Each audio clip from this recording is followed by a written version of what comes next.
All right, good morning, good evening, and good afternoon to all our online viewers, wherever you may be. My name is Russell Hsiao. I am the Executive Director of the Global Taiwan Institute. GTI is a 501c3 think tank based in Washington, D.C., dedicated to Taiwan policy research and related programs. Our mission is to enhance the relationship between the United States and Taiwan with the world by contributing to a more informed discussion about Taiwan and its people. In pursuit of that mission, we undertake several major programs. They include our biweekly Global Taiwan Brief, public seminars, an annual symposium in the fall. We provide scholarship and fellowship opportunities and a series of informed podcasts looking at security issues, soft power, cultural diplomacy issues, and international perspectives on Taiwan. If you're not already subscribed to receive all our program updates directly in your inbox, please visit our website at globaltaiwan.org, and you can sign up there. Before I begin, I would like to thank our co-founders, our board of directors, our advisors, as well as all the staff and interns at GTI who make all our programs possible. So let's begin today's program. GTI is very delighted to partner with the Taiwan Asia Exchange Foundation in Taiwan for today's online event, Recalibrating Taiwan's new Southbound policy in the US Indo-Pacific Strategy in 2024. So the US pivot, or rebalance to Asia, which was first conceptualized during the second Obama administration, but began in earnest as an Indo-Pacific strategy under the Trump administration and continued into the Biden administration, has now entered 6 years. Now, while there are notable differences in the two administrations, a renewed focus on the Indo-Pacific region as a contiguous theater that necessitated greater engagement and attention economically, politically, and strategically have remained broadly consistent. Taiwan's new Southbound policy is the signature foreign policy initiative of Taiwan's former president, Tsai Ing-wen, who herself has described it as, quote, the core of our Indo-Pacific strategy, unquote. The NSP was initiated in 2016 and is aimed at enhancing Taiwan's economic as well as people-to-people ties with the region, and that is also now entering its 8th year. Taiwan has recently elected a new president, President Lai Ching-te, who comes from the same party as his predecessor and was just inaugurated in May of this year. He has underscored his foreign policy approach as comprehensive diplomacy in his way of conducting Taiwan's foreign relations. So we've convened this panel now to discuss the implications for Taiwan's new foreign policy, and in particular, the new Southbound policy under the Lai administration. Our expert panel will examine these new political dynamics, both in Taiwan as well as here in the United States, and assess both the features of these approaches as well as looking for ways in which to advance the complementary interests and goals of both. Allow me now to just introduce our panelists briefly in the order in which they will be speaking. First, to provide opening remarks, we have Dr. Hsin-Huang Michael Hsiao, who is the chairman of the Taiwan Asia Exchange Foundation, as well as the chairman of the Center for Southeast Asian Studies at National Zhengzhi University. He is also an adjunct research fellow with the Institute of Sociology at Academia Sinica, a professor of sociology at National Taiwan University and National Sun Yat-sen University, as well as chair professor of Hakka Studies at National Central University. He served as national policy advisor to the president of Taiwan between 1996 and 2006, and is currently senior advisor to the president of Taiwan. Next, we have Dr. Ellen Yang, who is a distinguished professor of Southeast Asian Studies at the Graduate Institute of East Asian Studies, as well as the deputy director of the Institute of International Relations National Tsinghua University. He has extensive experience in engaging in think tank diplomacy and is concurrently the executive director of NCCU's, the Tsinghua University Center for Southeast Asian Studies. So a great deal of subject matter expertise in terms of the subject matter in which we will discuss today. Next, we'll have Trey Meeks, who is a retired colonel from the US Air Force. Trey is currently the managing principal at the Asia Group, a strategy and business advisory group based in Washington, D.C. Prior to joining the Asia Group, Trey served as the chief of the Office of Defense Cooperation at both the U.S. Embassy in Singapore and the U.S. Embassy in Brunei Darussalam to lead all defense and cooperation activities. And now, last but not least, we'll have Alex Wong, who's a senior fellow at the Hudson Institute. And his research spans a broad scope on U.S. national security policy and foreign affairs, but with a particular focus on U.S. strategy in the Indo-Pacific region and the future of the Korean Peninsula.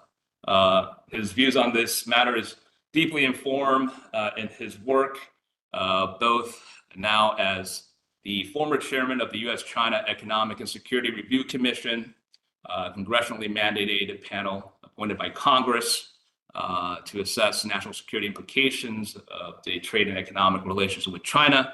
But also, as well, Alex has most recently served in the executive branch as the Deputy Special Representative for North Korea and the Deputy Assistant Secretary for North Korea at the Department of State. He has also had a long work experience in the U.S. Congress as well. So as you can see, we have assembled a really, truly fantastic group of experts to really dissect these issues and provide our audience a real comprehensive update as to these policies, their intersections, and their implications.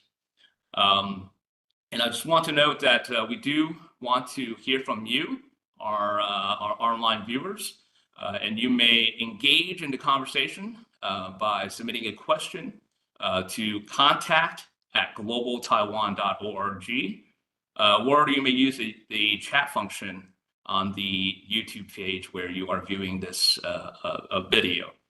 You can also, if you choose, to tweet us on X, and we'll make sure that, and please include your name as well as affiliation in submitting those questions. Those that do will be prioritized. I will make this announcement again closer to the end of the session, when we'll transition over to the audience Q&A, which will be about 15 minutes before the close of the session. So let me now then turn the floor over to Chairman Hsiao, who will now provide some opening remarks and provide some comments as to the role of the Taiwan Asia Exchange Foundation in Taiwan's new southbound policy. Over to you, Chairman Hsiao. Thank you very much. First, I would like to thank Russell Hsiao and GTI to co-organize with Taiwan Asia Exchange Foundation on this very interesting and important online forum. I think at the outset, I would like to brief all the panelists and the audience that the new southbound policy reached to its 8th year, and it will continue. We received the positive signal from the current President Lai and Vice President Hsiao and the Minister of Foreign Affairs, Lin, to go ahead.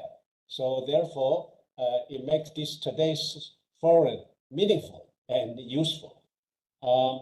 The Taiwan's new southbound policy, as Russell mentioned, since 2016, to my view and to our study result, has been a very clearly defined policy content among all the Indo-Pacific related strategies and policies, which is not restricted to military and security aspect.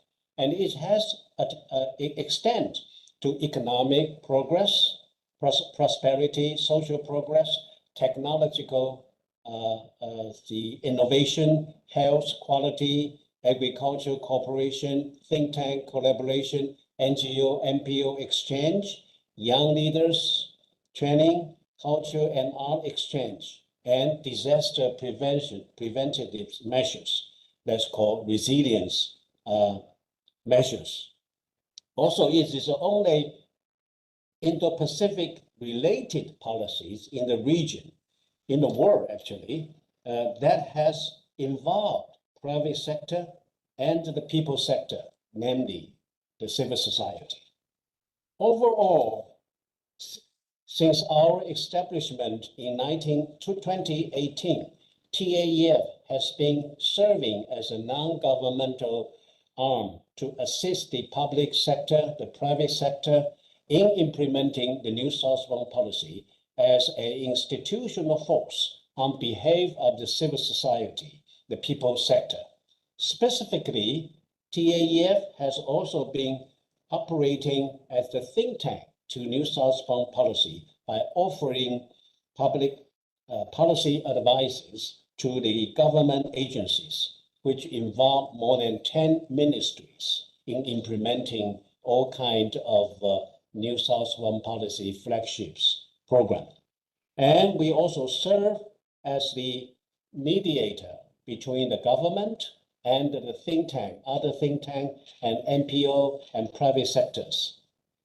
TAEF also serve as a bridge between public, private sectors and the civil society organizations in communicating the civil society, the policy objective programs and achievement NSP, so that this international foreign policy can be more well received by the citizens and the civil society organizations. So sometimes we call ourselves as a storyteller on behalf of the various government agencies, and and also we serve as a communicator among government, private sector, and civil society. And put it more, another aspect, TAEF has itself materialized public diplomacy versus bureaucratic diplomacy. First, TAEF has in concrete terms facilitated the think tank diplomacy by strategizing the NSP's symbolic and substantive link with the free, open, and prosperous Indo-Pacific strategies. And also, we also launched a study, the various studies on how to enhance relationship between Taiwan and the various countries in new Southbound policy country, which has been involved more than 18 countries in Southeast Asia, South Asia, and Australia and New Zealand. Now, at the last few years, we focus on 8 countries, namely Vietnam, Philippines, Singapore, Indonesia, Malaysia, India, Australia, and New Zealand. And so over the years, we developed an exchange and collaborations with many renowned, famous think tanks in the NSP countries, such as in India, Vietnam, Philippines, Indonesia, Malaysia, Australia, and New Zealand, and like-minded countries, such as US and Japan. We are planning to launch an NSP think tank summit in mid-next year. In this way, we believe we can formally further the think tank diplomacy. Second, TAEF has also served as a platform to publicize the contributions made already by Taiwan's vibrant and active NPO, NGO, civil society in more than 50 countries around the world by implementing 350 assistance programs. We advocate, along with many concerned NGOs in Taiwan, for the human rights, well-being, and the life quality of the Southeast Asian migrant workers and cross-border marriages in Taiwan. And we call attention from the government to deal with the issues proactively. Along this line, we have a plan to promote Taiwan as an Indo-Pacific NGO exchange and training hub by organizing an annual NGO training program in Taiwan by sharing Taiwan's vibrant civil society rich experiences with NSP countries, NGOs, leaders, and professionals. In this way, we think we actually are executing NGO civil society diplomacy well. Third, TAEF also value very much the young leadership greatly and consider its vital significance to the future development of Indo-Pacific. Since 2019, we all have organized annual Southeast Asia, South Asia, and Taiwan Youth Camp, we call it CSAT Youth Camp, by selecting and inviting 40-some youth every year from the region to Taiwan to sharing their concerns and visions with the local youth leaders. We organized lectures on critical issues in the region, field trip to sites that are of great social political significance, and conducting small group discussion and reporting. In view of the success of over the years of the youth camp, we have a plan to expand the CSAP youth camp from next year. Without doubt, such youth diplomacy camp can be considered to be the youth diplomacy. That is number 3, kind of a substantive content of the public diplomacy. Number 4, TAEF also from the very beginning put special emphasis on the culture and art exchange between Taiwan and the NSP countries. We have so far launched artist exchange from Vietnam, Cambodia, Myanmar, Laos, Thailand, Philippines, Indonesia, who are invited by us to come to Taiwan to share their views and their expertise with Taiwanese artists. And we also have organized NSP Film Festival, Singapore Film Festival, along with our partners. We are also planning to expand such culture and art exchange programs and activities so that to extend the spectrum of Taiwan and NSP country relations. We believe such cultural diplomacy is of great value to the domain of NSP public diplomacy. Lastly, but not least, TAEF has also very keen to take resilience and disaster preventive measures seriously into our NSP agenda. We have a co-organized Asia Disaster Prevention Summit every year. And since 2020, we have helped Taiwan's fire department in the Interior Ministry to facilitate the disaster prevention and preparedness training camp for the firefighters and disaster rescue teams from the Philippines and Vietnam.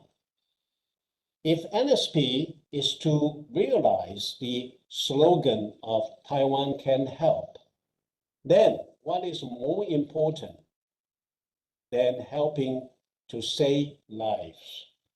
Such resilient diplomacy is indeed of great critical value. So to conclude, I think the TAEF has served the new Southbound policy as a think tank, as a storyteller, as a communicator. Also, we implement substantively the following four very important public diplomacy, namely think tank diplomacy, NGO diplomacy, cultural diplomacy, youth diplomacy, and also the resilient diplomacy. So in the next year and onward, we will focus more on the following three diplomacies, and we call it the TAEF New Southbound Policy Plus Action Corridors, namely Youth Corridor, NGO Corridor, and Think Tank Corridor.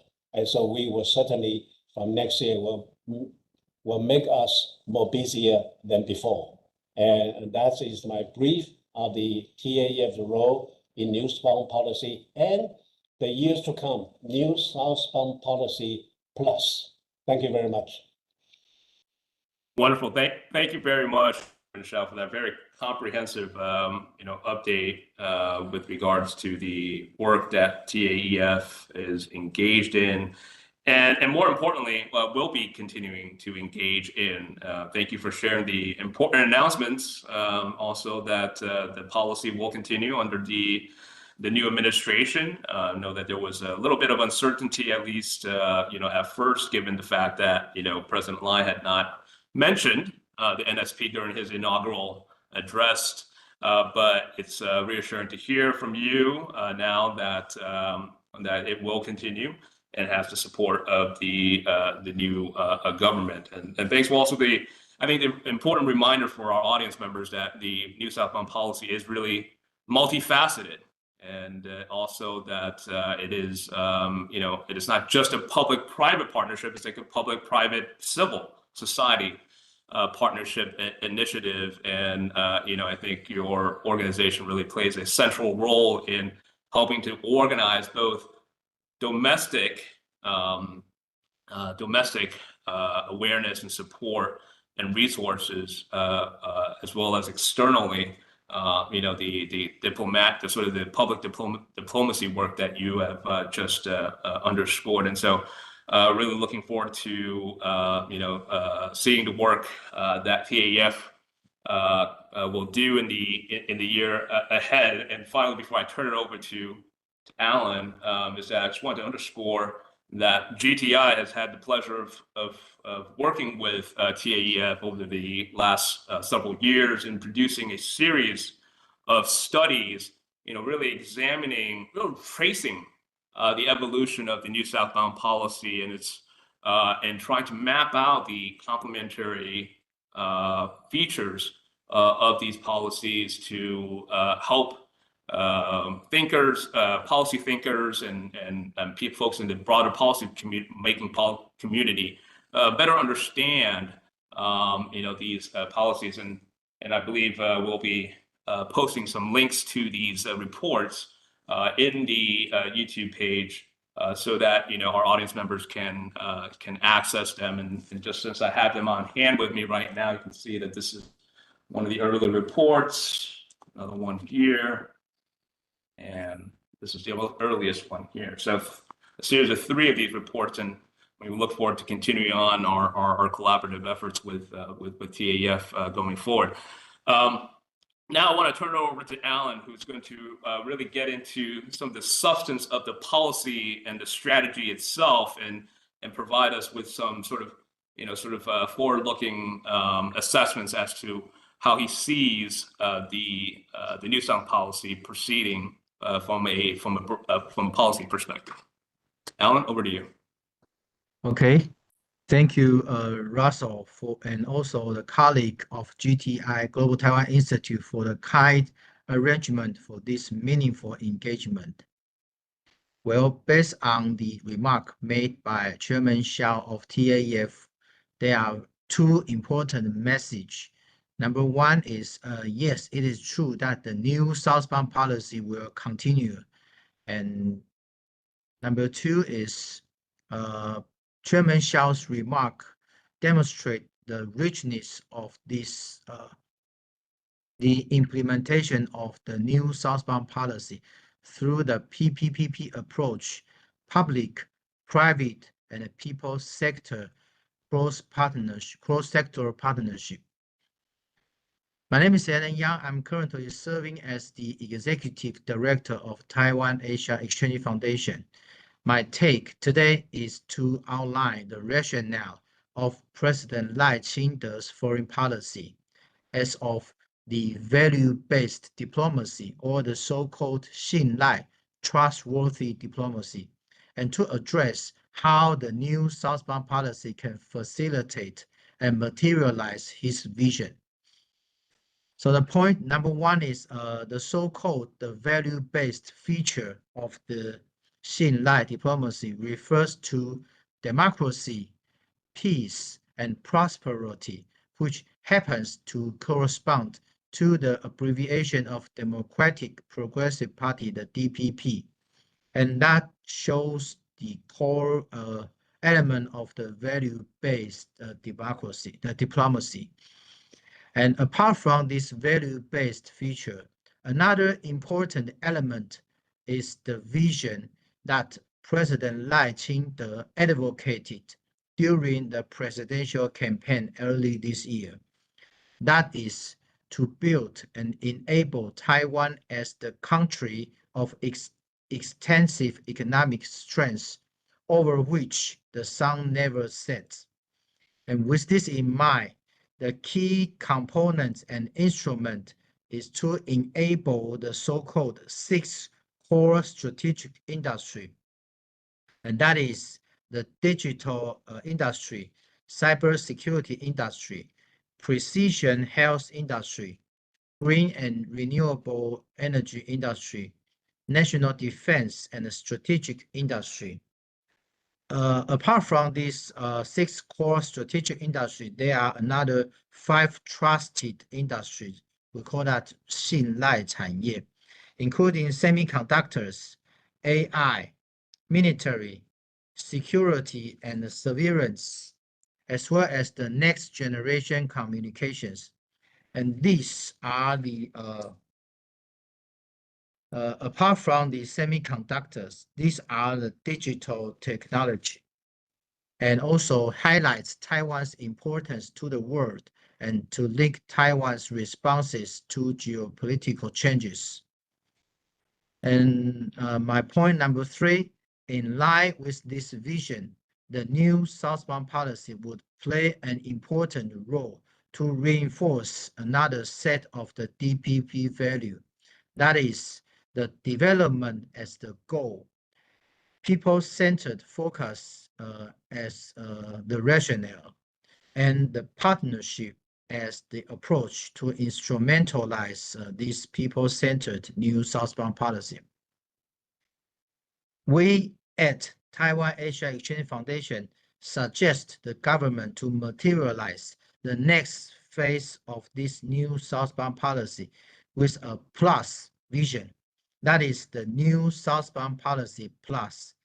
We call that NSPP. The NSPP needs a new framework of implementation, and that is what Chairman Hsiao mentioned, the action corridors. And those corridors are important priority issue that the government enhance more resources and to show more commitment to materialize and to facilitate the partnership and collaboration between Taiwan and the NSP partner country, as well as the third party involved. For the substance of this new southbound policy action corridor, those corridors should carry on the achievement of the new southbound policy during President Tsai Ing-wen's presidency between 2016 to 2024.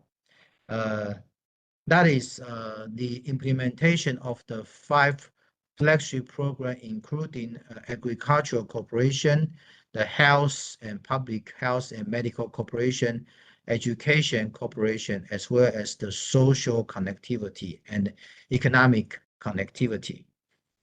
Not only to carry on this achievement, but to advance in line with President Lai Ching-te's vision, just as I mentioned. So here I would like to identify some priority issue areas of this potential action corridor. Some will be shouldered by the government, that is the public sector, such as semiconductor diplomacy and digital technology, and resilience, such as what Chairman Hsiao mentioned during the past years.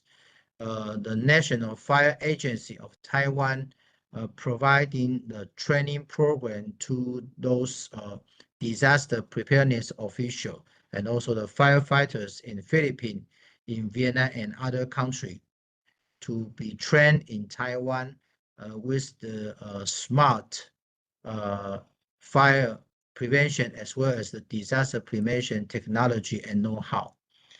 And another priority issue should be the health.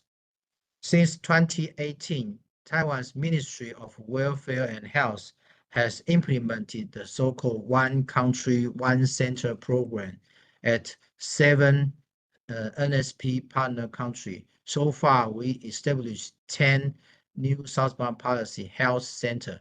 And the mission of those centers has been working out the training program for the medical doctor and medical staff. And with that in mind, those training program has accumulated more than 1,300 medical personnel trained in Taiwan, and to bridge a small scale of the supply chain. And those priority issue area, including the semiconductor and digital technology, resilience and disaster preparedness and health corridor are the corridor that we expect the government should shoulder and take the lead in realizing those corridors, while some would be led by private and people sector, such as Taiwan Asia Exchange Foundation.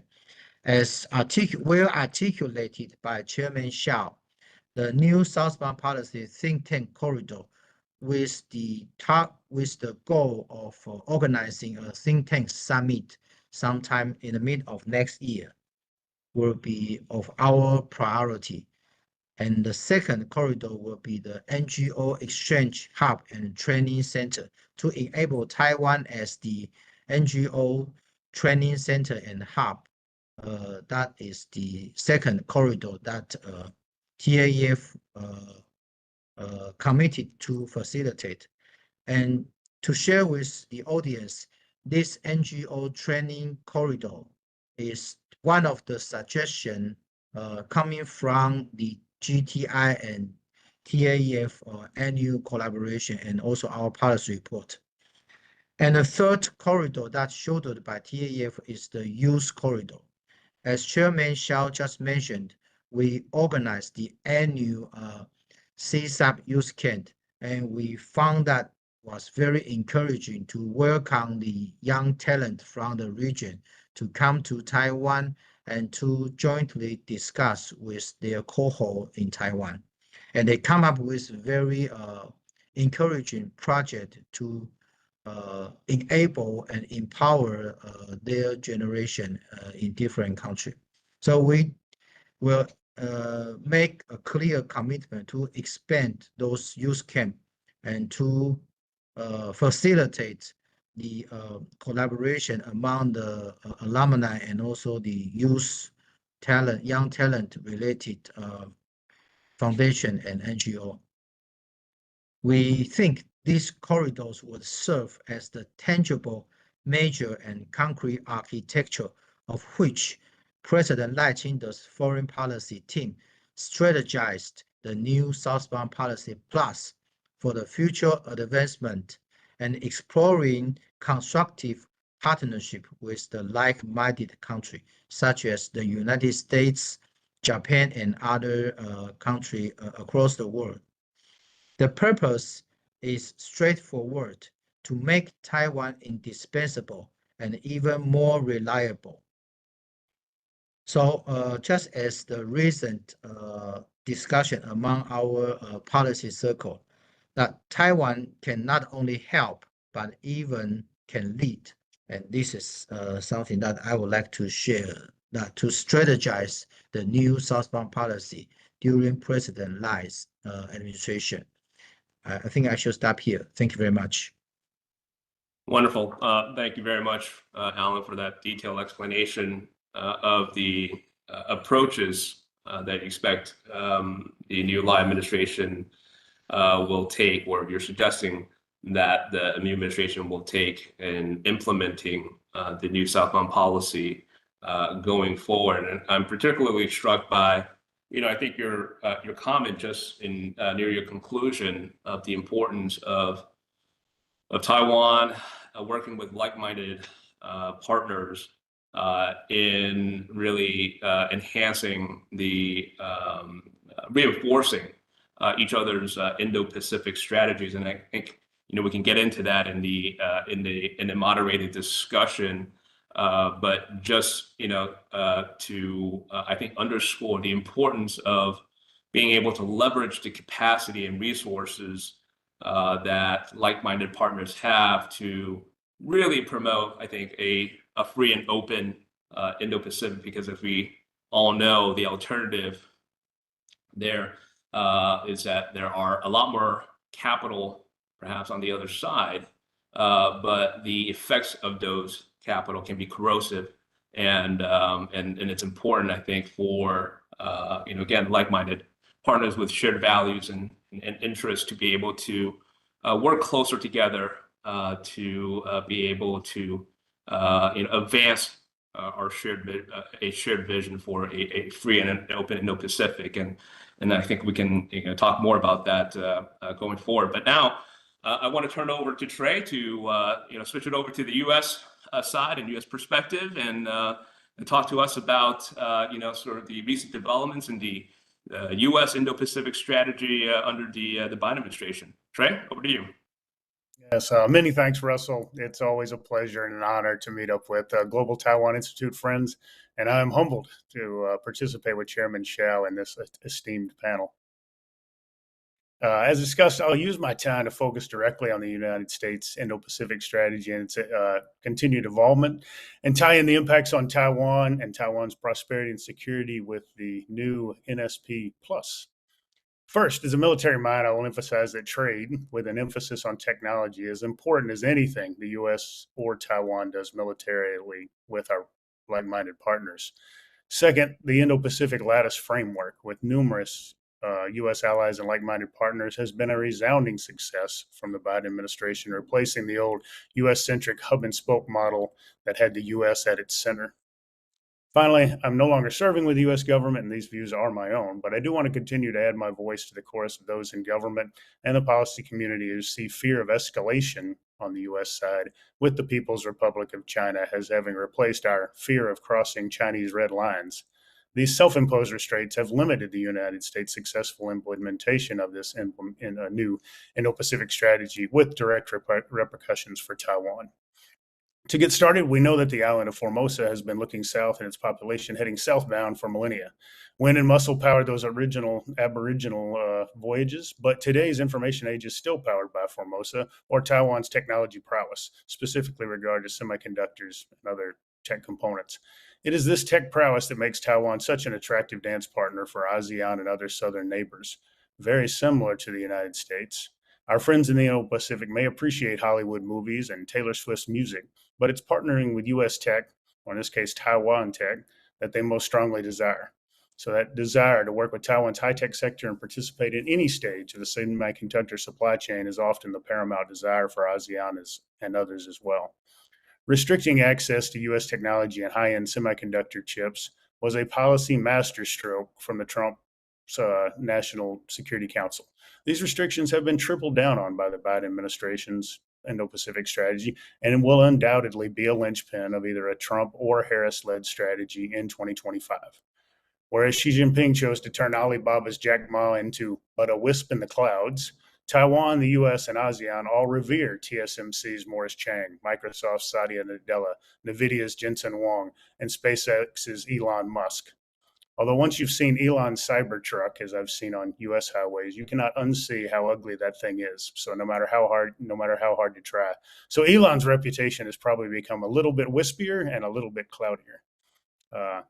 So first, let's set the stage for Taiwan dialogue, where the new Southbound policy or the US Indo-Pacific Strategy, security and economic prosperity are two sides of the same coin, with trade investment being objective number one. But unfortunately, the economic dimension of U.S. statecraft has a much more limited set of tools currently than the security side enabled by the Taiwan Relations Act. Specific to Taiwan, Taiwan has looked south before and enjoys very comprehensive free trade agreements with both Singapore and New Zealand beginning in 2013. Those agreements now approach 100% tariff-free status on many food, pharmaceutical, and electronic products. Clearly, these trade issues have to be carefully managed, but it's also clear that fears that free trade agreements are a red line are inflated. Prioritizing limited economic and technology-focused capital and investment towards those with shared security concerns, growing skill sets, and positive demographics should lead Taiwan to make some of the same decisions the U.S. made for its investments.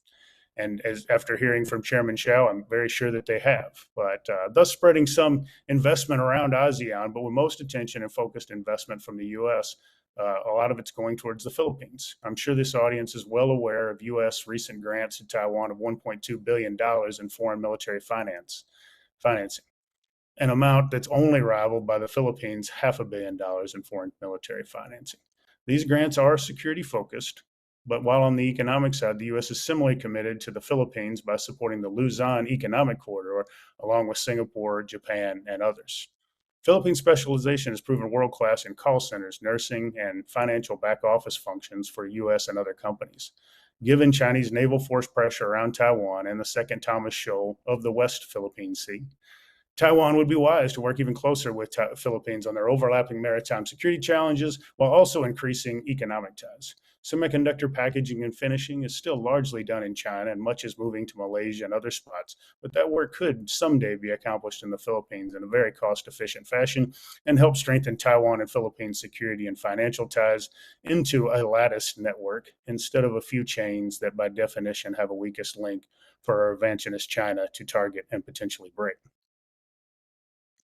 For the next topic, the emphasis on lattice frameworks was an easily predicted segue, as the lattice framework has been the hallmark of the Biden administration's Indo-Pacific strategy, as the U.S. team drove home success after multilateral success to replace the old U.S.-centric hub-and-spoke system that helped define especially Northeast Asia for almost 70 years. The list is long and distinguished, starting with AUKUS and standing up a nuclear-powered submarine enterprise for Australia, along with the United Kingdom, a largely unfathomable Korea-Japan-U.S. trilateral security mechanism that we've seen recently unfold, Japan, Australia, U.S. defense trilats, the original Quad, compromising India, Japan, Australia, and the U.S., which adds a focus on humanitarian and economic issues, plus the security-focused Quad with the Philippines, Australia, Japan, and the U.S. In every case, you are seeing concrete deliverables from these new diplomatic formations and the utilization of significant political capital, especially in Seoul and in Tokyo. I would say today, especially, we all owe Prime Minister Kishida a note of thanks as he announced he was stepping down just this morning, but he invested tremendous political capital in this very process. I highlighted the breadth of cooperation, but I want to take a few minutes to focus on one example of the depth of the latticed cooperation we are seeing, specifically highlighting the example of Coast Guard activities to help enable a free and open Indo-Pacific. In the face of relentless Chinese pressure, it is often Coast Guards working to uphold the international norms for trade and commerce, exclusive economic zones, and freedom of navigation for all. The U.S. has been training with Taiwan's Coast Guard even through the challenges of the COVID years, and recently Taiwan trained with Japan for the first time since 1972 as well. The Philippines is conducting Coast Guard training with Vietnam as of last week formally. Philippines is also intermixing its Coast Guard crews and conducting maritime cooperative activities with the U.S., Canada, and Australian navies. This latticed law enforcement network helps reinforce the UN Convention of the Law of the Seas, which ASEAN countries have all signed and adhered to. China has signed, but chooses to cheat on a daily basis, while the U.S., of course, has not ratified nor signed UNCLOS, but faithfully complies with UNCLOS. In an area where Chinese Coast Guard ships are the same size as most countries' Navy ships and jurisdictionally fall under the PLA Navy, increased coordination amongst allies is the best way to properly push back against illegal, coercive, aggressive, and deceptive actions. That phrase was first coined by Philippine Chief of Staff of the Armed Forces, General Bronner, and later paraphrased by Indo-PACOM Commander Admiral Paparo as he took command. Taiwan would be wise to reinforce these strategic communications from Philippine and U.S. voices. Coordinated strategic communications and the ability to absorb punishment is not enough for the Philippines or Taiwan. Whether the punishment be Chinese water cannons or dangerous collisions or close calls in the sea or in the air, inflicting punishment on others currently imposes very little cost on China itself, and without changing China's cost-benefit analysis, their illegal, coercive, and aggressive deceptive behavior will only continue and will only continue to be emboldened. Finally, I'll wrap up my discussion with a focus on the cost imposition aspect of the Indo-Pacific Strategy, or in many cases, the lack thereof. US Indo-PACOM, the US Office of the Secretary of Defense, and the UN's National Security Council have been rightfully concerned with escalation risk, where a US response to a Chinese action could prompt an even greater response from the Chinese, starting a vicious cycle. Only recently have we begun to focus on how fear of moving up that escalation ladder has jeopardized the United States strategy and often compromised U.S. objectives regarding Taiwan. Meanwhile, China has continued to move up unilaterally along that very ladder. Many are familiar with the term risk to force and risk to mission. These two risks are day-to-day components for every military commander and are easily captured with an example from my days as a pilot. Every time a crew takes off in an airplane, the commander puts those personnel at risk, as flying is inherently dangerous. And it's more dangerous when people are shooting at you. That risk is captured as the risk to force. But if a commander only allows the crews to take off under optimum conditions, the commander minimizes the risk to the force, but obviously maximizes the risk to the mission, as you will never be able to accomplish your flying mission while you're sitting on the ground. But with proper training, professional maintenance, adequate sleep, making prudent weather calls, flying while the enemy sleeps, you can mitigate risk to force while also minimizing the risk to mission accomplishment. Thus, the commander's task is to achieve the right balance to get the crew safely home to fight another day while also accomplishing the mission under tough conditions. This model has direct parallels to risk to escalation. If fear of escalation limits your response options too severely, you could wake up one day and notice that your strategy has immensely suffered and the enemy has ended up escalating, despite your lack of response. As an example, pushing back on Chinese aircraft crossing the median line was considered too much of an escalation risk. But by not pushing back effectively, the overall strategy to protect Taiwan has suffered, as the median line that provided a buffer across the strait for 70 years has effectively been erased, with no effective response from the U.S. side. So the U.S. and Taiwan did not escalate and did not respond, but the feared Chinese actions happened anyway.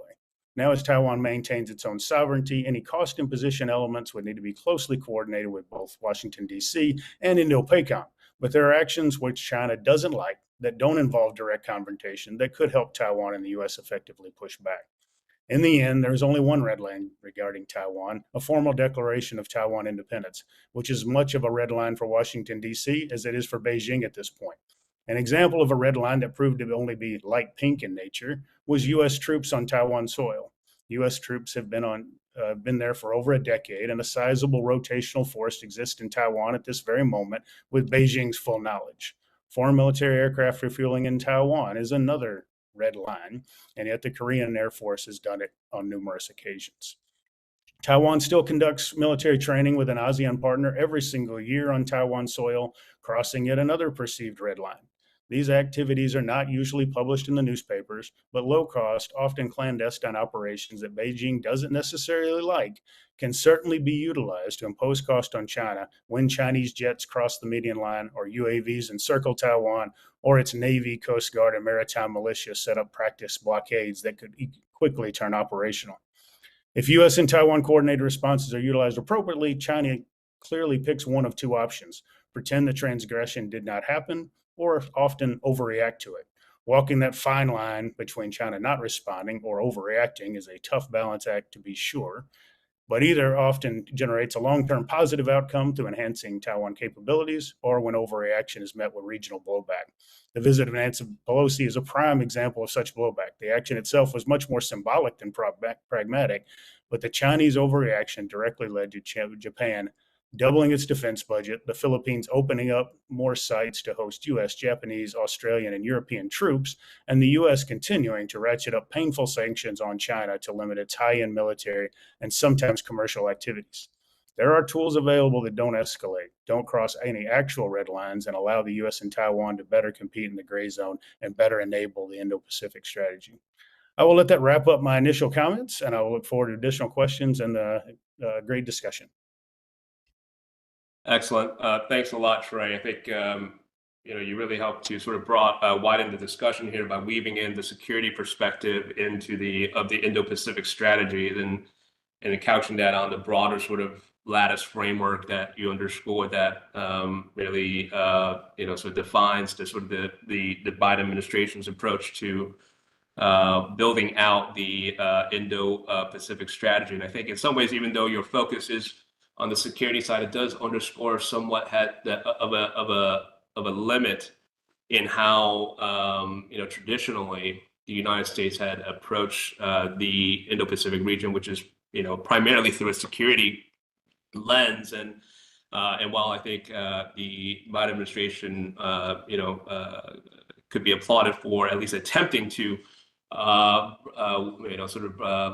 implement some economic and trade components to the strategy with the Indo-Pacific economic framework and other measures, it is still, I think, on scale,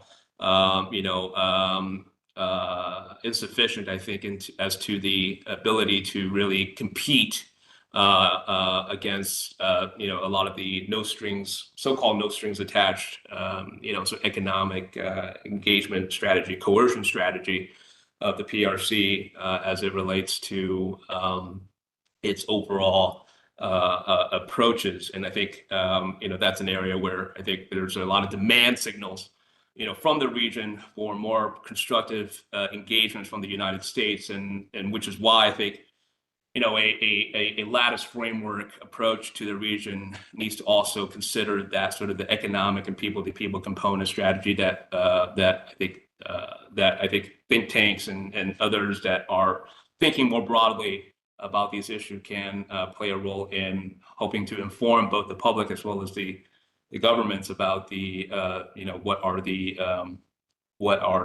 demand signals that we should take into account in addressing these issues. And we can get into more of that in the moderated discussion. But thanks again for that, for bringing that security perspective into discussion, which is hugely important and I think very timely given ongoing events in the South China Sea and other parts of the region. I think that is really sort of affecting the geopolitical dimensions of the region and also influencing, of course, the efficacy and of these various strategies that we're talking about here today. Last but not least, I want to turn it over to Alex, who's going to sort of help us connect the dots here. We laid out the new Southbound policy. We've talked about the Indo-Pacific strategy, and so I want to turn it over to Alex now to sort of weave it all together for us, please.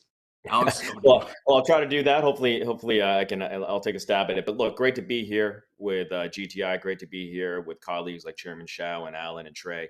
I'm learning a lot from their remarks, and but let me just jump into it. Look, I think I'd like to step back a little bit and paint in a strategic picture and some changes in the region that are broader, that I think are driving the Taiwan's adoption of the new Southbound policy, the adoption of other strategies by other countries in the region, but also will situate the NSP to show how relevant it is now and why it will have staying power for the foreseeable future. So first, let me talk a little bit about changes in China.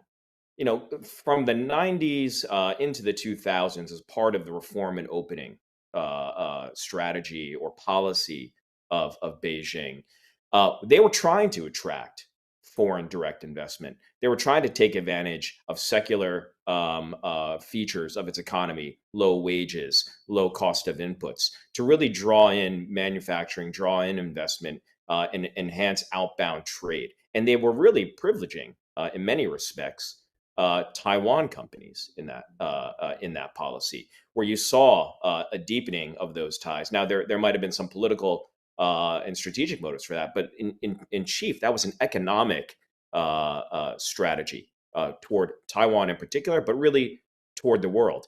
But in the past 10 years, we've seen that change on the part of China. I think there are secular economic changes, rising wages, rising input costs, but also policy changes. Withdrawal of some of the incentives, particularly for Taiwan companies to invest in China, increasing political risk and corruption that we're seeing, that is diminishing the incentive for Western firms and other firms to invest in China.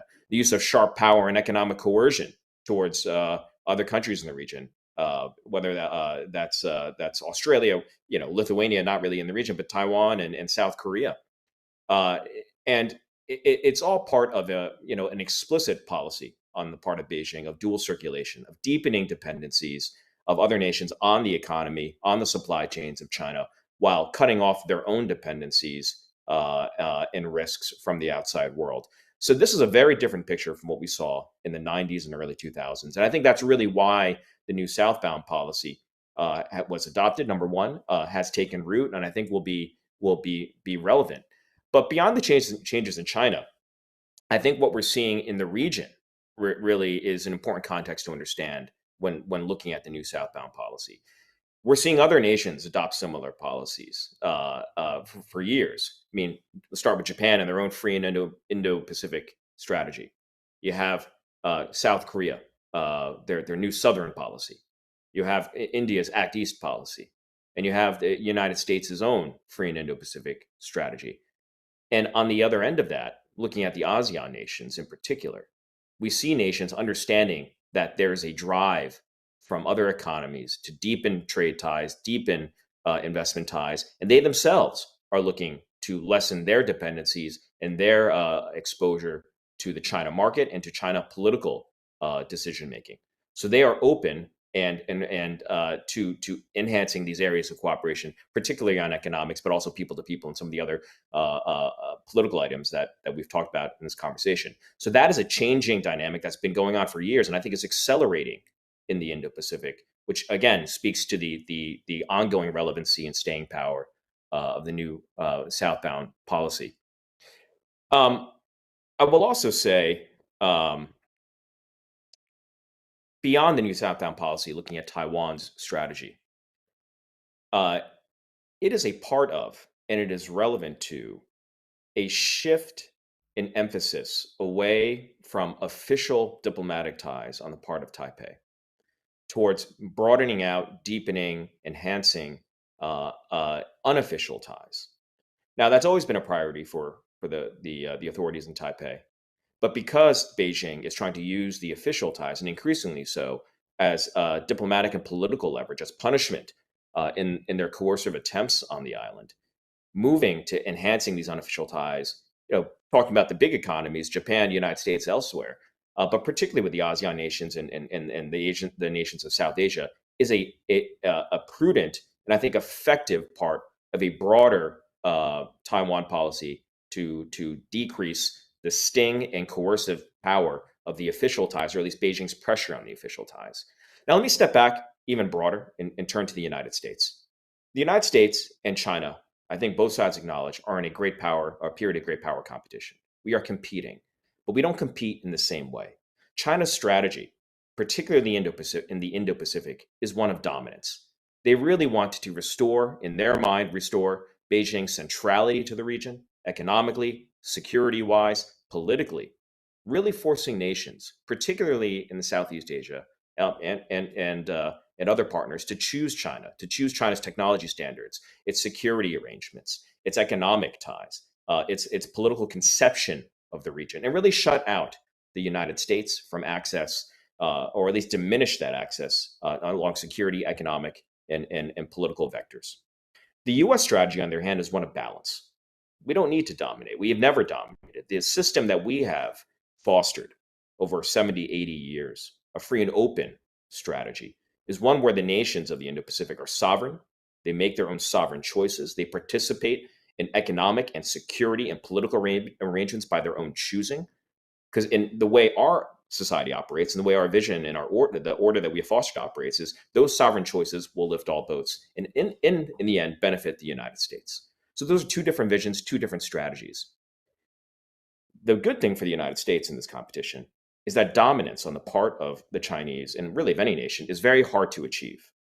It may seem strong, the language may seem strong, but to achieve dominance takes a lot of resources. Achieving balance is easier. And it's a lot easier when it's not just your nation, like the United States, trying to achieve that balance. So we do have our free and open Indo-Pacific strategy, one where we're trying to enhance and deepen investment and trade ties. We're trying to obviously enhance and build a new or reform the security framework, as Trey had mentioned. And the political ties and the diplomatic ties, I think, should be more enhanced, and I think that's continuing. But it's not just the United States. If Taiwan has their new Southbound policy, and going back to the other nations I mentioned, Japan, South Korea, Australia, India, if they are building a web of deepening ties along the lines of technology, economics, investment, trade, everything, that in itself provides balance against Chinese dominance. And that is a lot easier when you're doing this with friends, doing this with partners, doing this with other countries who really for millennia have been playing this game of balancing Beijing. So that, I think, is the broader strategic window or context in which the NSP is operating. And the judgment of whether NSP is working, whether the United States Indo-Pacific strategy is working, is whether we are achieving that balance and neutralizing attempts by Beijing to exert dominance in the region. Let me stop there because I think we'll have a lot to talk about. But again, I appreciate the time and the ability to participate. Thank you, Alex. I think that's a great way to sort of put this all on the same canvas here in terms of providing the strategic backdrop to the issues that we are talking about here today. And I like how you brought in the other Indo-Pacific strategy, and this is, I think, an area that I want to start off in having us dive into a little bit. And just a reminder to our online audience members that we do want to hear from you. So I see that we have a couple of questions already from the online audience members. But please send your questions to contact@globaltaiwan.org or use the chat function on the YouTube page. You can also tweet us on X @Global Taiwan. So we'll start, addressing those questions as we get closer to the end of the session. But I'd like to first, use my moderator's prerogative here and pose a question to the group. And this is where sort of Alex sort of closed off in mentioning, how the NSP, the New Southbound policy, and the Indo-Pacific strategies are not the only strategies. Addressing the importance of the region, and other countries are also actively developing their strategy. And a few that Alex had not mentioned was that the United Kingdom also has its Indo-Pacific tilt. The EU has a strategy for cooperation in the Indo-Pacific. Our northern neighbor here, Canada, has its own Indo-Pacific strategy as well, and even Lithuania, for that matter, has developed a strategy for the Indo-Pacific, and these complement, in many respects, the India's policy, South Korea's, Japan, of course, which really kind of coined the term free and open Indo-Pacific to begin with. And so it strikes me that we're sort of at a historic moment where the focus of the international community is centered on this Indo-Pacific region. I think Alex, was able to sort of describe the strategic background that has sort of propelled this sort of convergence, and the reason for that. And so perhaps to present this as a question here is, what do you see perhaps as the challenges and opportunities now that we have these new strategies of governments engaging more broadly in the region? And are there what do you see as sort of the challenges, opportunities in interacting with, Taiwan's new southbound policy, and how do we overcome those? Maybe a view from Taiwan first to see how you view these strategies, the UK's Indo-Pacific tilt, the EU strategy for cooperation in Indo-Pacific. Are you in Canada's Indo-Pacific? Are you seeing sort of more interactions and connectivities with these countries in your approaches to the new southbound policy? Alan or Chairman Hsiao, like how do you sort of see these strategies and engage them? Yeah, thank you. Alan, over to you. Okay, thank you for this great question.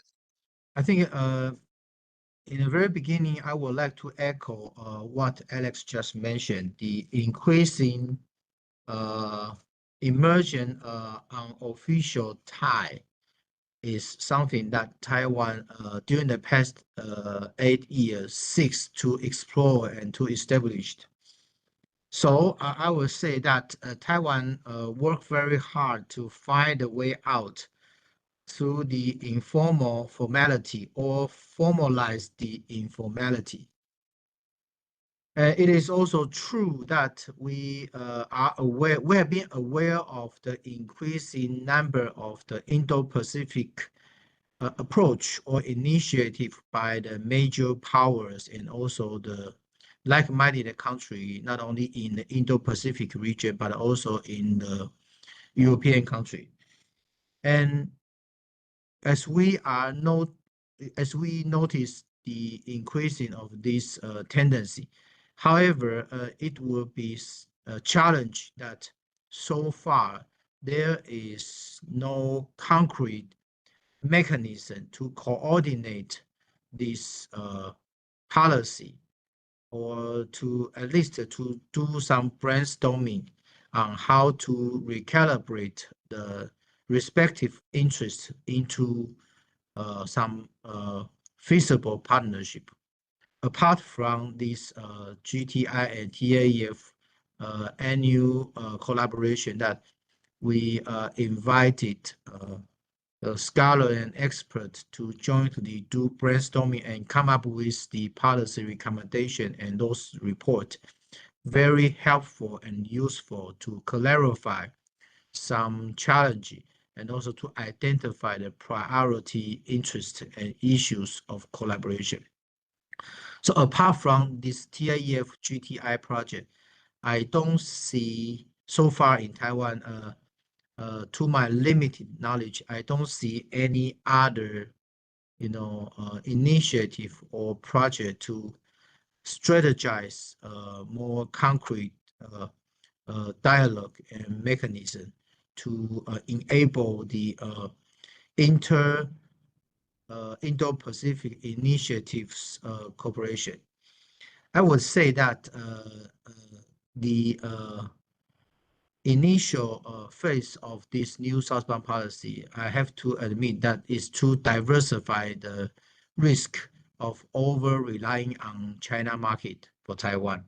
And that was quite successful after 2022, when Taiwan's investment in new southbound policy partner country, the amount has surpassed those investment in China market. And also, good news to those private sector, the profit made by Taiwan's business in this NSP partner country also surpass the profit they earn in Chinese market.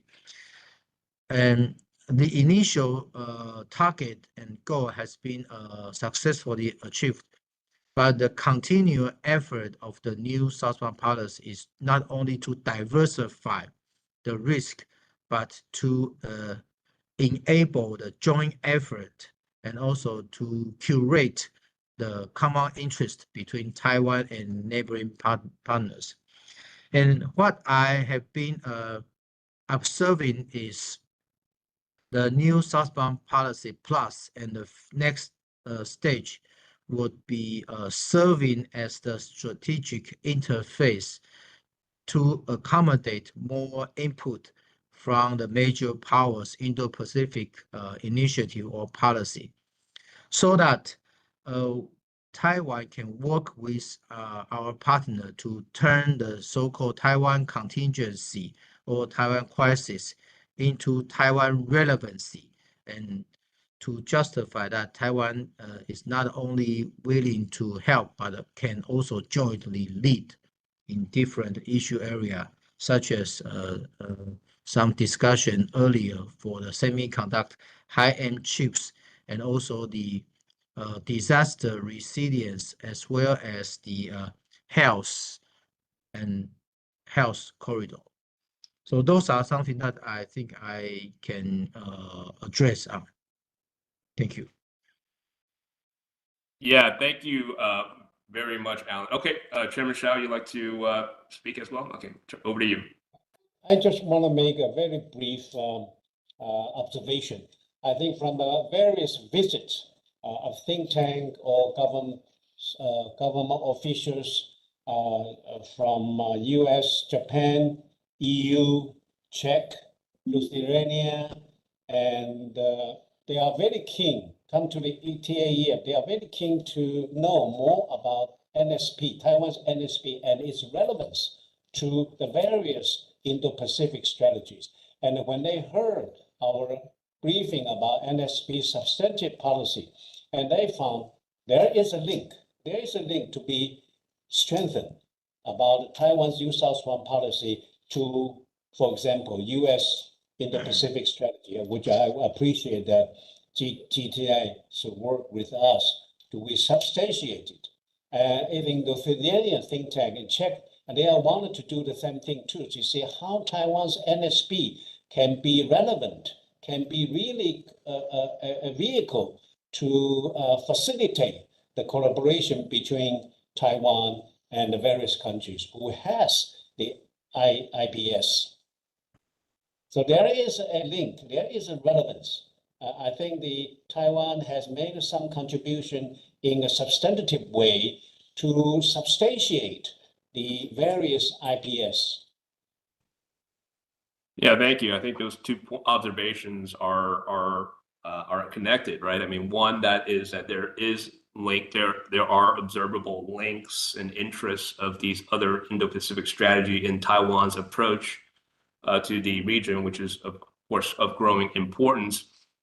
And Alan's point about the fact that there currently still lacks a coordinating a mechanism by which to coordinate these shared interests and translating that into a shared vision and an actionable sort of plan. And I think and I just to plug a report that one of the reports that we had worked on in the past, and this where we assessed the demand signals from the new Southbound policy, as well as building on a U.S. Taiwan coordinating mechanism. And I would just add that this has also included the input and participation of our other external contributors like Bob Wong, former State Department senior official, as well as Satu Lemay of the East-West Center.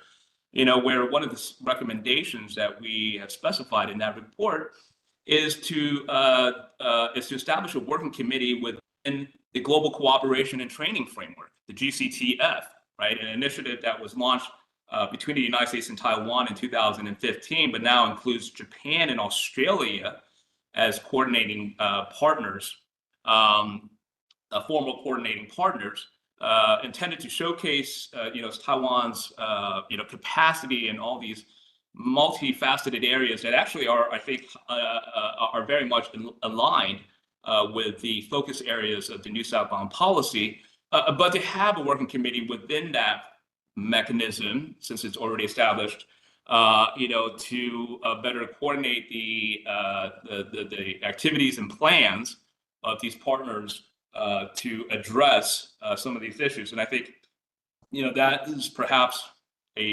one of many I think potential starting points for developing a more actionable strategy for enhancing the connectivity between these various Indo-Pacific strategies so that, again, we can better leverage the shared resources to into promoting the what are clearly shared interest and potential vision for a free and open Indo-Pacific.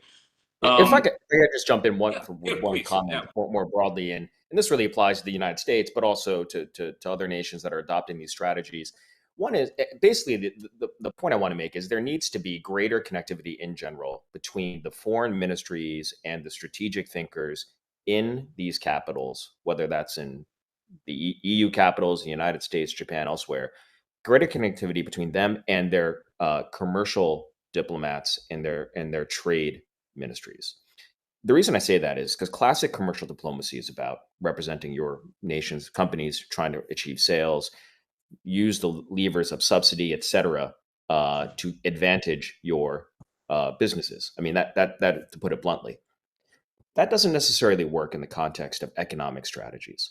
If we are in a competitive environment in the region, if we are trying to forge ties to provide balance to the region, which I believe we and other countries are, then you need to have more strategic thinking in the realms of the commercial diplomats. And you need them to concentrate not just on sales and on businesses or domestic businesses. You need them to concentrate on frameworks and standards. So what do I mean by that? So for instance, let's turn to infrastructure. We need to have these agencies, when engaging in infrastructure discussions, to talk about standards, improve that. They have been doing that for a number of years. I think there needs to be more of that. When we talk about standard setting bodies in the areas of technology, there needs to be a focus not just on efficiency, on what standards are at least the low hanging fruit, but more on strategically where do these standards lead us down the road as far as political leverage. These are things that need to be thought more of in the commercial diplomatic agencies of these nations, and so there needs to be more connectivity within the governments, if that makes sense. Excellent points, Alex. Now we've got a few questions from the online audience members, and I do want to turn to them. But before I do, I want to pose one question for Chairman Hsiao.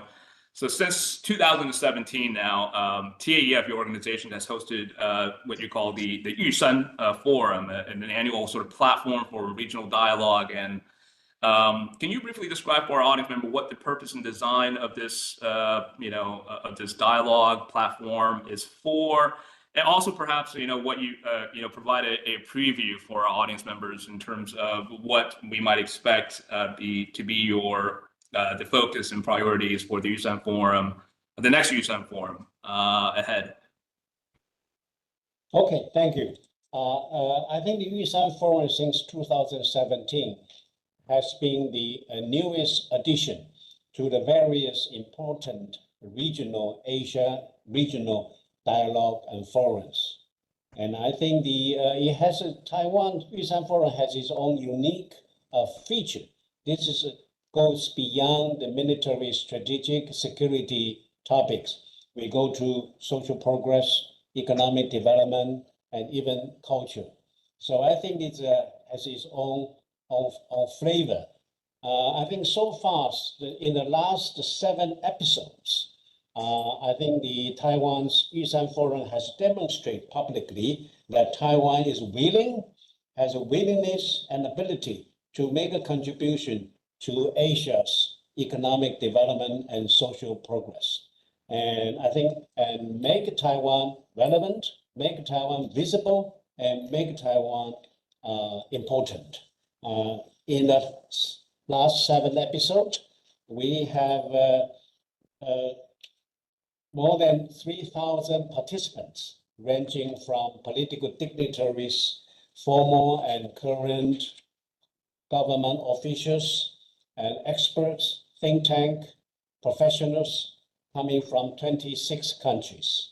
So I think through the Yushan Forum, it has been a vehicle to let Taiwan is part of the Asia and is willing to contribute to Taiwan, Asia as a whole, so progress and development. And then for the next year, I think since this year, we skipped the 2024 because there are so many elections. Taiwan was the first one. and coming up is Japan and the US, and therefore it might prevent many important VIPs coming to Taiwan. Therefore, we postpone to next March. So next March, sometime next March, we will launch the number 8th episode of Yusan Forum. The tentative title will be New Southbound Policy Plus, as we discussed in detail today. And the subtitle is Taiwan, Indo-Pacific, and the New World. I think again, 2 days. Well, first day will be the public section, the governmental section. We will focus specifically on President Lai's economic strategy, global economic diplomacy. We will focus on smart city, health, chip supply, resilience, and digital infrastructure exports. The second day, we will have the Asian prospect roundtable, and we will have a Taiwan Image Forum, because in the last 6 years, we have done various Taiwan image and Taiwan business image survey.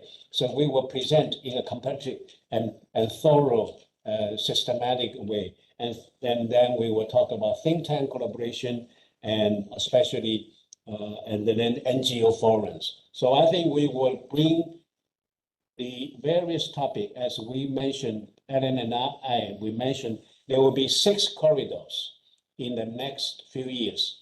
3 from the governmental side, 3 from the non-governmental side. The 3 from the governmental side will be the technology, semiconductor corridor, and second is the smart city, and the second corridor will be health. The third will be resilience corridor. And from the TAEF outside, we mentioned launch the 3 corridors, the think tank, NGO, and youth. So I think the next year's Yusan Forum, will demonstrate the new image, the new approaches, or the intensified approaches, condensed approaches of the new southbound policy. Well, thank you very much for previewing that here on our joint online forum for our audience members. You just remember you heard it here first. Okay. And all right, Alan, you had a comment also, please go ahead. Yes, it's a very quick add up and a footnote to Chairman Hsiao's remark. Very simply put, Yusan Forum, you can regard that as the diplomacy at home in Taiwan. So as we have been, even in some think tank forum or dialogue, Taiwan has the limited participation capacity. However, in Yusan Forum, initiated by Taiwan and echoed by our partner and neighbors, we can practice the diplomacy at home. In Mandarin Chinese, we can call that it's a 主场外交. So I should stop here. Thank you. All right, thank you for that intervention there, Alan. Okay, great. Now I want to turn it over to our online audience members. All right, first question here. Okay, it's from Karen Sutter. And the question is, could the panelists please discuss what they see as Taiwan's interests, opportunities, and potential limits with regard to diversifying its economy vis-a-vis the PRC? How important will the PRC be or not be with regard to the 6 strategic industries and the 5 trusted industries that were highlighted, particularly with regard to the semiconductor, next generation communication, and digital sectors? And finally, what countries or markets do the panelists see as remaining or becoming increasingly important to Taiwan? Perhaps Alan or Chairman Hsiao. I think the question addresses the sort of 6 strategic industries that you highlighted, and how important, would China, the PRC be for Taiwan, and how, the challenges of limits to diversifying its economy from the PRC in those sectors. It's a challenging question. It's a good question.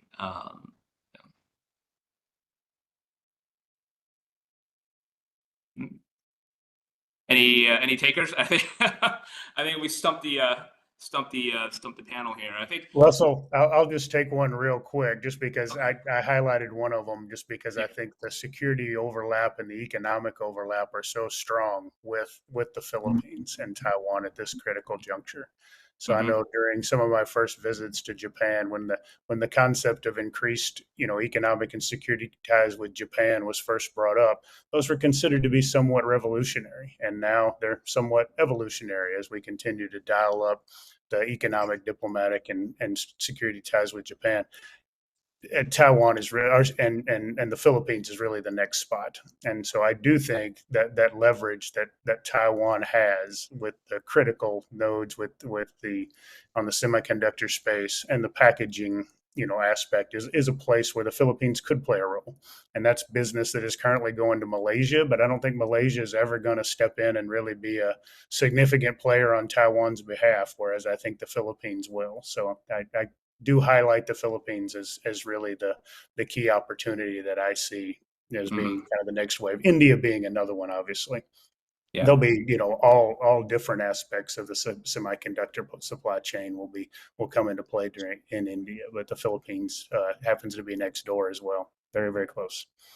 That's great, Trey. And perhaps let me just rephrase that question for Chairman Hsiao and Alan a little bit. I know you've done some business surveys in countries in the NSP. So what has been the sort of the responses that you've gotten so far in regards to interest in Taiwan and the new Southbound policy? What countries do you see have been most receptive, to Taiwan's greater economic and other engagements, in your research and your engagements with the region? Alan?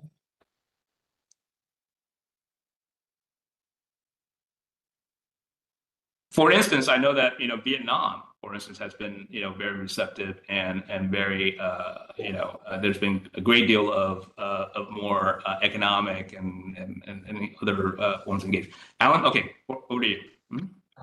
Well, I think the question is quite challenging, but it's a very good question. I would say that the relevance, Taiwan relevance, will be referring to make Taiwan as an alternative. So that is sort of the paradigm shift. So we have been very used to over-relying on some China-centered or China-focused economic growth model, and then ignore other opportunity and also alternatives. So to some extent, we will sacrifice some concerns such as security concern or the standard concern. So with that in mind, those strategic industry and also the trusted industry that demonstrate how Taiwan's experiences can navigate through the supply chain crisis and also through the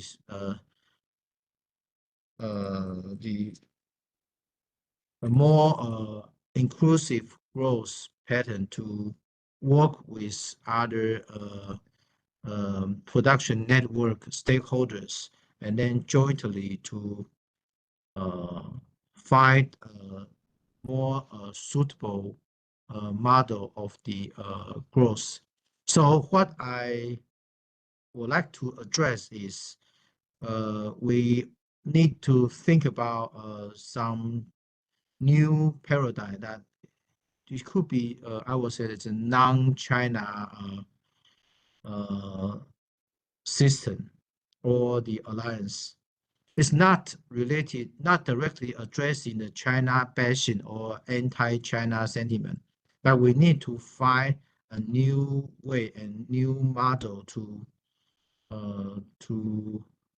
work with other like-minded country and to defend, safeguard the common value and interest. And thank you, Alan. We only have about a minute left here, so I apologize to our online viewers that I won't be able to get to your questions. But if you send it to me, we'll be happy to circulate to the panels to see if they have time to respond, perhaps offline. But with the time we have left, maybe just some final words from our panel members. If you have any sort of things that you need to say before we close up. Chairman Hsiao, over to you. Okay, let me add one observation again. I think the new Southbound policy plus as advanced by President Lai and also the new Minister of Foreign Affairs. I think the economic diplomacy, I think we has really all the technology edge that Taiwan has been in the position to keep the edge. I think the one is very important. For example, in the recent months and year, we talk about the semiconductor diplomacy. I think that is we try to diversify in Japan, United States, and Germany. I think that one is a geopolitical consideration. Second is to keep the Taiwan, the semiconductor supply chain alive. So I think new Southbound policy can be seen as a way to keep Taiwan advanced in related technologies. And lastly, I think one final word is that we look forward to cooperation with various think tanks in United States, Japan, and like-minded countries to advance, which we mentioned about the lack to supplement, to fill the gap of between the new Southbound policy and the related IPS. So maybe we should conduct a study to look at how we link to make Taiwan's new Southbound policy internationalized. Yeah, thank you. Thank you. Okay, Alan, last word. All right, over to you. Well, a very quick add up. Yeah, before the election in this January, we have been asked by the Foreign Representative Office, the de facto embassy of the Southeast Asian country and other NSP country in Taiwan. They approach us to ask, will this new Southbound policy continue in the new administration, given the DPP or either DPP or KMT took office. And so they are very concerned of this policy if it is continued. That shows that they will continue to endorse and to work on Taiwan's NSP plus. So I think this is something quite successful during the past 8 years, that this policy make Taiwan indispensable in terms of the people-centered development goal, that the neighboring country and partner witness that Taiwan has been committed to help, to contribute, and to jointly work with other partners in people-centered development goal. So with that, I should stop here. Okay, thank you very much, Alan. I think it's safe to say that we are entering a new chapter in the new Southbound policy, as well as the Indo-Pacific strategies. And I think we are, really addressing these issues at a critical time, and really want to thank our panelists for their insights and contribution to this conversation. And I'm sure that this will be one of many more to come as we try to link up these Indo-Pacific strategies and with some clear, concrete action plan. And again, I want to thank our partners in Taiwan, Chairman Hsiao and Alan, for staying up so late to engage in this discussion. And thank you all, and all to our online viewers as well. Thank you very much. Thank you very much. Thank you. Russell. Thanks, everyone. All right. Thanks. Take care, everyone. Bye. All right.